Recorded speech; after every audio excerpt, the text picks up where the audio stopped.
teach science on my channel. There's a lot of people who would trust what I said about it if they're not familiar with the topic and I'm explaining it the best I can. They might take that as something. But if I'm explaining like population genetics and like how we can track evolutionary change, like in my Light of Evolution series, which you should really go watch. Like if I'm talking about that, that's one thing. And people can take that at face value because that's something that I've studied and I'm now passing on what I know about it. It would be like if I called my friend and said, hey, I ordered a pizza last night. They'd be like, why the fuck are you telling me? Okay, cool.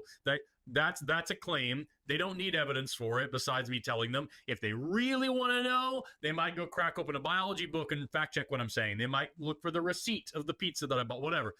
It's a very different thing if I call up somebody or if I stand here on the show and say, hey, did you know that the moon is hollow and it's actually run by gophers? There's a whole colony of gophers in there, the whole society living in the moon, and it's a spaceship. The moon's a spaceship run by gophers. Now, all of a sudden, you're not going to be like, well, I trust Forrest. I mean, like, Forrest knows this stuff. Sure. He's a good guy. He wouldn't lie to me about this. If you think that, you're stupid. You should be asking for more evidence of that, no matter who's telling you that, right?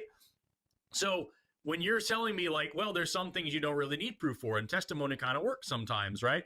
As Paul was saying, what I wanted to build off of that is just like, there's different levels of that. It's not just a blanket, I can trust some things sometimes. Like, extraordinary claims require extraordinary evidence. So if you're going to call up in the show and say that you prefer sushi over, barbecue, cool. I don't give half a fuck.